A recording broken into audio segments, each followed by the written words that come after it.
आ, hello बच्चों। सबसे पहले आप जब भी वीडियो देखें, मेरे लिए तो अभी गुड मॉर्निंग है।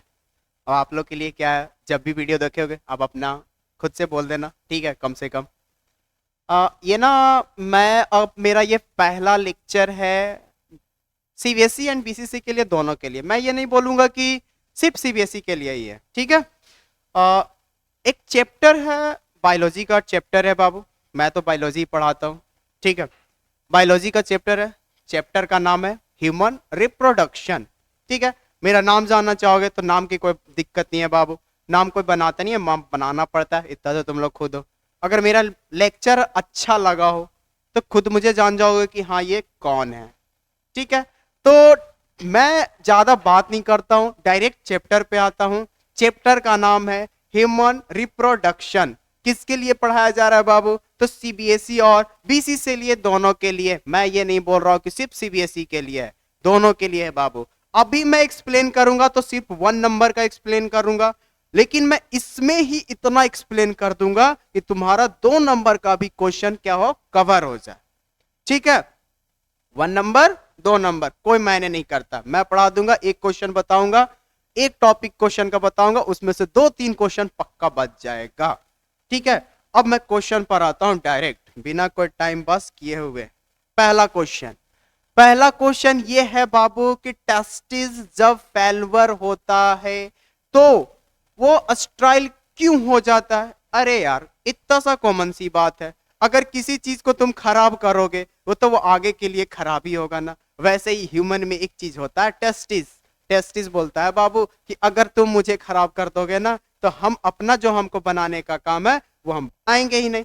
जिसका टेस्टिस बनाता है तो क्या बनाता है? अरे यार, टेस्टिस बनाएगा तो क्या बनाएगा? स्पर्म बनाएगा। क्यों? क्योंकि ह्यूमन रिप्रोडक्शन पढ़ रहे हैं। पहली बात। दूसरी बात, ये टेस्टिस प्रेजेंट कहां होता है? टेस्टिस प्रेजेंट होता है बाबू स्क्रोटम में। बाबू बार बार बोलते हैं, एकदम अच्छे से समझो, ध्यान से सुनो, सारा समझ में आ जाएगा। इधर देखो, यह टेस्टिस का लेयर, दैट मींस अगर मान लो इसको फैक्ट्री मानते हैं तो फैक्ट्री के अंदर काम होता है। अंदर काम होता है, मटेरियल बाहर जाता है, इतना तो पता है। फैक्ट्री, टेस्टिस, मटेरियल बाहर। वैसे ही स्क्रोटम, टेस्टिस और स्पर्म कहां जाएगा? बाहर जाएगा। किससे बाहर क्यों जाएगा? क्योंकि उसको करना है फर्टिलाइजेशन। इतना तो तुम लोग 10th में भी पढ़े होगे। तो देखो क्या बोले बाबू, स्क्रोटम, इसके अंदर होता है टेस्टिस, टेस्टिस के अंदर होता है स्पर्म का फॉर्मेशन होता है। और स्पर्म का जब फॉर्मेशन होता है तो इसी को बोलते हैं बाबू स्पर्मेटोजिनेसिस। स्पर्मेटोजिनेसिस, ठीक है? अब स्पर्मेटोजेनेसिस तो हो गया, स्पर्म तो बन गया, अब इसको बाहर पहुंचाना है। अब जैसे ही बोल दो कि मान लो कि स्पर्म, टेस्टिस खराब हो गया, तो टेस्टिस खराब हो गया, जैसे एग्जांपल देते हैं बाबू कि फैक्ट्री खराब, फैक्ट्री तो है बट फैक्ट्री की मशीनें खराब हो गया। तो जब मशीन खराब हो जाएगा तो क्या कुछ जो हम बनाना चाहेंगे वो बन पाएगा? नहीं बन पाएगा। वैसे ही बाबू हमारे अंदर होता है टेस्टिस। टेस्टिस कोई खराब कर दोगे, स्पर्म नहीं बनाएगा। स्पर्म जब नहीं बनाएगा तो फर्टिलाइजेशन नहीं कर पाएगा, और जब नहीं कर पाएगा तो उसी को बोलते हैं बाबू अस्ट्राइल। तो आंसर दिया हुआ बाबू हाँ।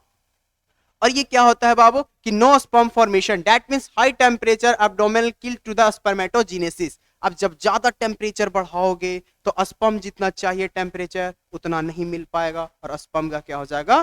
खत्म। जो बोलते हैं कहानी खत्म। अब देखो, अब बोलेंगे कि सर हाई टेम्परेचर क्यों लिए, नॉर्मल टेम्परेचर क्यों नहीं लिए? हाई टेम्परेचर लेने का कारण यह है बाबू, सॉरी, हाई टेम्परेचर जब बढ़ाएंगे, सुनो, स्पर्म बनता कब है? टेस्टिस के अंदर हमारे बॉडी से कितना डिग्री टेम्परेचर कम होना चाहिए? 2 से 2 डिग्री सेल्सियस कम होगा हमारे बॉडी से। मान लो हमारे बॉडी का कितना 35 डिग्री सेल्सियस है, तो उससे कितना कम होना चाहिए? 2 से 2.5 डिग्री सेल्सियस कम होगा, तभी स्पर्म बन पाएगा। इतना जान लो, नहीं जानोगे तो दिक्कत हो जाएगा, ठीक है? वही स्पर्म बनेगा। अब टेम्परेचर ही बढ़ा देंगे, बॉडी से हाई कर देंगे, तो जब बॉडी से हाई कर देंगे तो स्पर्म का फॉर्मेशन नहीं हो पाएगा। पहला क्वेश्चन। दूसरा क्वेश्चन बाबू मैं अभी स्किप करता हूं, उसके टेंशन मत लो। थर्ड क्वेश्चन मैं एक्सप्लेन करता हूं अच्छे से, एक स्लाइड पे मैं एक्सप्लेन करूंगा। थर्ड क्वेश्चन नया स्लाइड लूंगा, उसी पर एक बार ऐसा कर दूंगा, सारा क्लियर हो जाएगा। देखो, मैं एक स्लाइड ऐड करता हूं, ठीक है? मैं एक स्लाइड ऐड कर रहा हूं। स्लाइड ऐड क्यों? अब देखो क्या होता है ना बाबू कि जब उस क्वेश्चन को बताने से पहले एक मैं टॉपिक पढ़ाता हूं।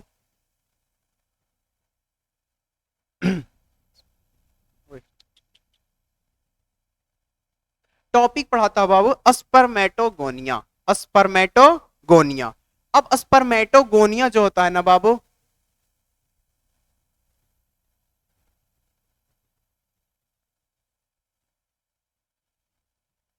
अब देखो स्पर्मेटोजिनेसिस, दैट मीन्स या स्पर्मेटोगोनिया बोलो या स्पर्मेटोजिनेसिस बोलो, जब भी कोई लड़का अगर एडल्ट हो जाता है तब देखते होगे कि उसका चेहरा का रंग रूप, उसका सोचने का रंग रूप सब चेंज हो जाता है।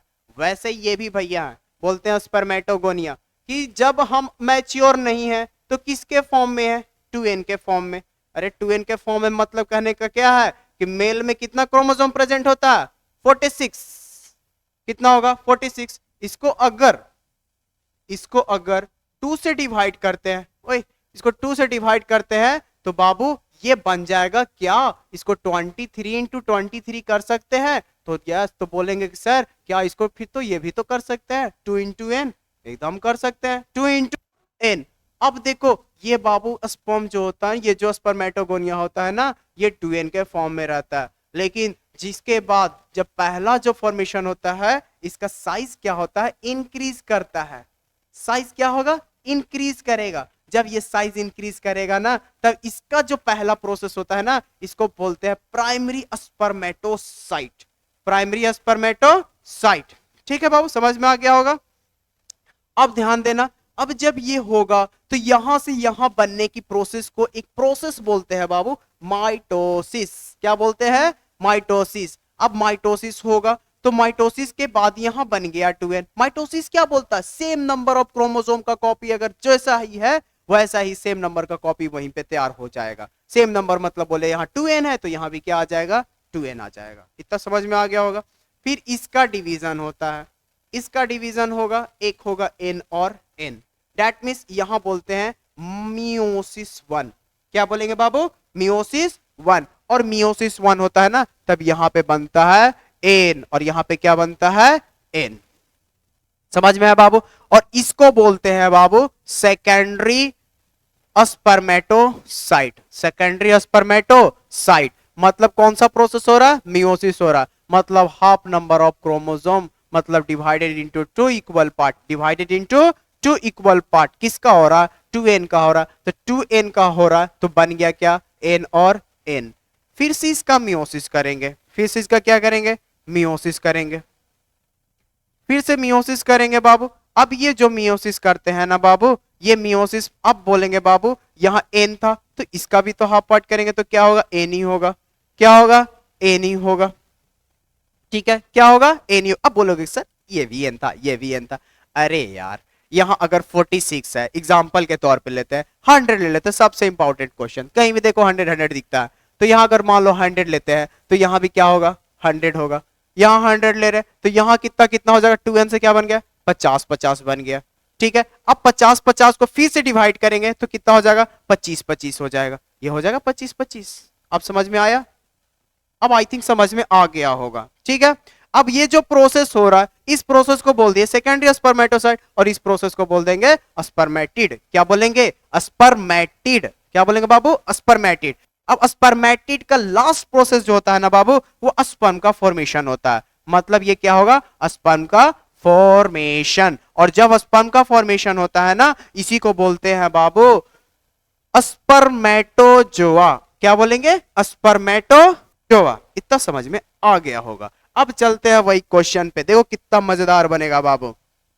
हाँ एक बात और, अब ध्यान देना बाबू कि एक बार में जब प्राइमरी स्पर्मेटोसाइट हो रहा था तो कितना हो रहा था, n, सॉरी 2n। कितना हो रहा था, 2n। अब नेक्स्ट देखो, अब बोलेगा क्वेश्चन ना बाबू कि प्राइमरी स्पर्मेटोसाइट में 2n हो रहा था तो टोटल नंबर ऑफ स्पर्म कितना बन रहा था, 4। 1 2 3 4, 1 2 3 4। समझ में आया। अब मान लो कि ये तो एक बार में हुआ, कितने बार में हुआ, एक बार में। कितना भी पूछे, अगर मान लो 2 बार करेगा इसको, कितना बार करेगा, 2 बार, तो एक बार में कितना स्पर्म, 4 बार। एक बार में कितना, 4 बार, तो 2 बार में कितना हो जाएगा बताओ जल्दी से, अरे 8 हो जाएगा ना। बस कॉमन सी बात है, एक बार में 4, 2 बार में 8। बस अब देखो क्वेश्चन पे आते हैं। क्वेश्चन है बाबू, how many sperm will be produced primary spermatocyte and how many egg will be produced primary oocyte। oocyte जो होता है ना, इसको लेते हैं फीमेल में। किस में लेंगे बाबू? फीमेल में लेंगे, ठीक है। और प्राइमरी स्पर्मेटोसाइट जो होता है ना बाबू, इसको लेते हैं मेल में, ठीक है। अब मेल में क्या बनता है? स्पर्म, ये तो पता है। फीमेल में क्या बनता है? ओवम, ये भी पता है, ठीक है। एक हो गया स्पर्म और एक हो गया ओवम, ठीक है। इतना समझ में आ गया होगा। तो अभी बोले ना बाबू कि जब प्राइमरी स्पर्मेटोसाइट होता है तो क्या होता है? 2n। प्राइमरी स्पर्मेटोसाइट कितना होता है? 2n। तो स्पर्म कितना फॉर्मेशन होगा? एक बार में कितना होता है? 4। एक बार में कितना होता है? एक बार में कितना होता है? 4, ठीक है। तो 10 बार में कितना होगा? 40 होगा। अरे एक बार में 4 तो 10 बार में 40, 2 बार में 8 हो जाएगा ना बाबू। बस वही है। और एक ये बाबू 10 एक बनता है, इसमें दुगना 4 गुना होता है। इसमें सिर्फ जितना क्वेश्चन पूछेगा उतना ही आंसर बना दोगे, इसमें कोई दिक्कत की बात नहीं है। नेक्स्ट क्वेश्चन चलते हैं बाबू। ओहो, नेक्स्ट क्वेश्चन चलते हैं बाबू। नेक्स्ट क्वेश्चन है, देखो अभी देखो, बस वही क्वेश्चन आ गया, मजेदार क्वेश्चन, मजेदार क्वेश्चन।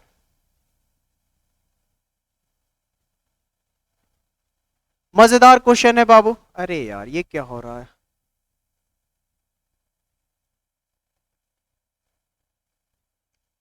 देखो नेक्स्ट क्वेश्चन है बाबू कि the spermatogonial cell 46 chromosome in human. कितना क्रोमोसोम है? 46 क्रोमोसोम है। 46 मतलब बोले ना बाबू अभी कितना है? 2n। अरे यही है ना, एन एन और मिलके क्या बन गया? n into n is equal to 2n। और वैसे ही बाबू 46 मतलब 23 into 2n is equal to 46। मतलब अभी मेल के पास स्पर्मेटोगोनिया हो रहा है तो कितना स्पर्म बन रहा है? सॉरी कितना क्रोमोसोम है पहले से? 46। तो अभी प्राइमरी स्पर्मेटोसाइट में अभी जस्ट बताया बाबू कि प्राइमरी स्पर्मेटोसाइट ही कितना होता है? 2n ही रहता है। कितना रहता है? 2n। जब 2n रहेगा तो सेम नंबर ऑफ क्रोमोसोम इसमें बनेगा, एकदम बनेगा। सेम नंबर ऑफ क्रोमोसोम एकदम बनेगा। अब स्पर्मेटिड की बात करते हैं तो अब क्या बन जाता है? n बनता है। बोले थे ना क्या बनता है? n बनता है। तो कितना बन जाएगा?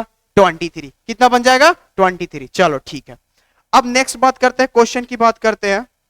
तो पहले इसको थोड़ा इरेज कर लेते हैं, उसके बाद नेक्स्ट क्वेश्चन की ओर चलेंगे। नेक्स्ट क्वेश्चन है बाबू, हाँ नेक्स्ट क्वेश्चन है बाबू, ये फलोपियन ट्यूब की बात करते हैं। जैसे फॉलिकुलर सेल, एम्पेटीग्राफियन फॉलिकल। बोल रहे हैं बाबू कि name the hormone secrete the corpus luteum. मतलब ओव्यूलेशन जब ओवरी जब ट्रांसफर होगा किस में बाबू? कॉर्पस ल्यूटियम में।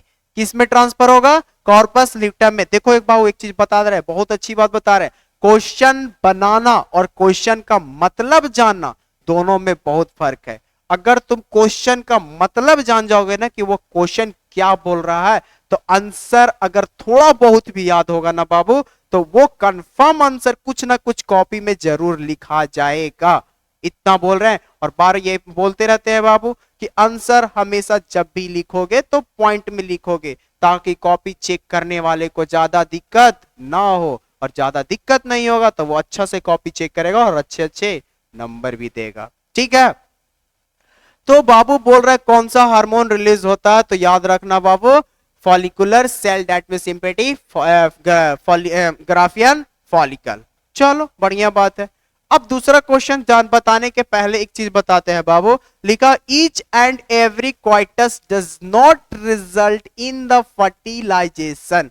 क्वाइटस मतलब बोलते हैं बाबू कि जब स्पर्म फीमेल रिप्रोडक्टिव पार्ट में पहुंचता है तो हर एक स्पर्म ओवम के साथ क्यों नहीं फर्टिलाइजेशन करता है? समझ में आया बाबू? तो क्यों नहीं करता है, इसके पहले थोड़ा सा डायग्राम के तौर पे एक रीजन समझ लो।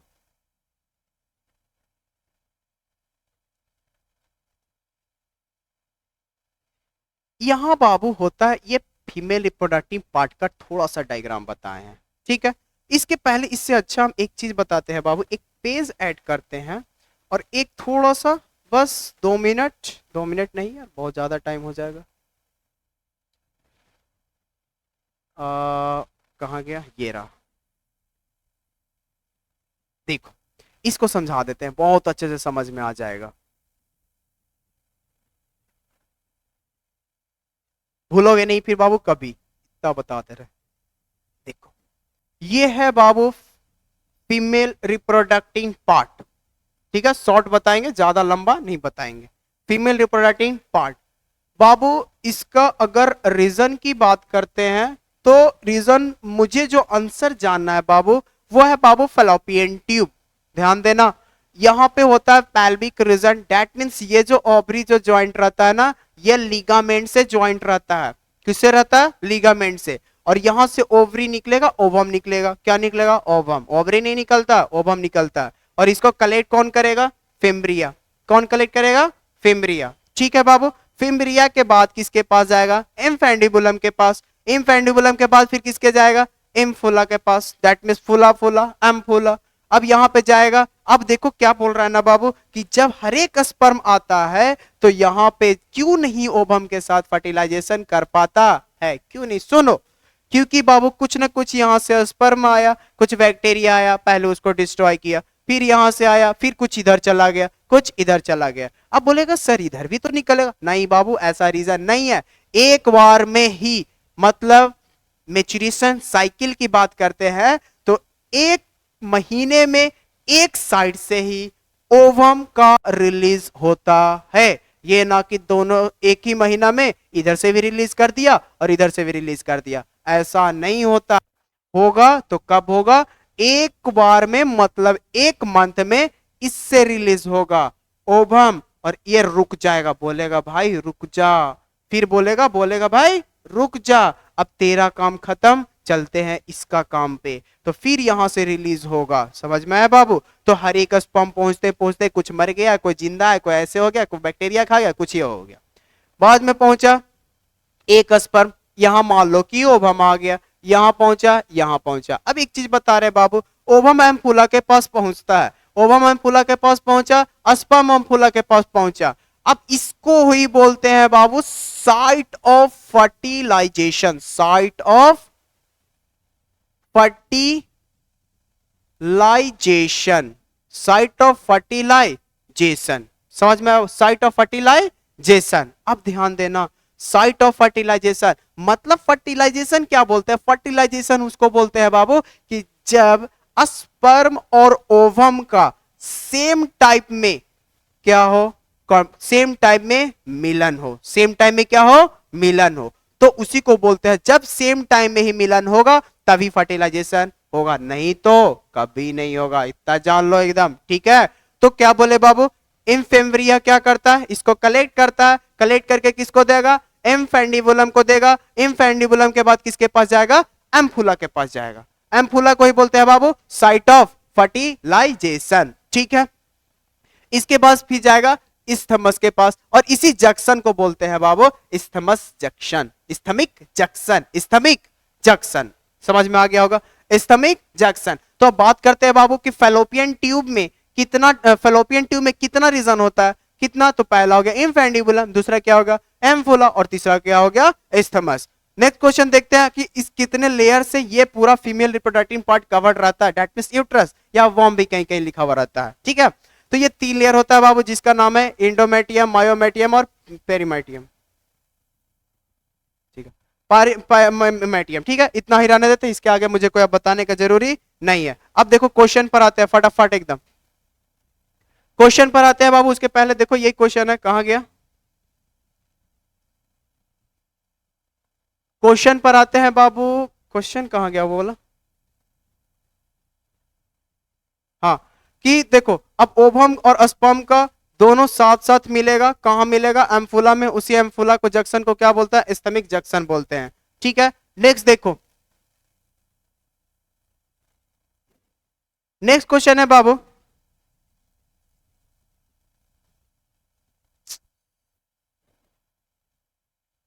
अरे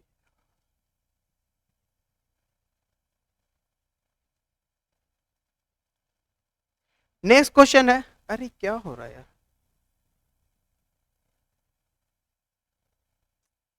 एक मिनट।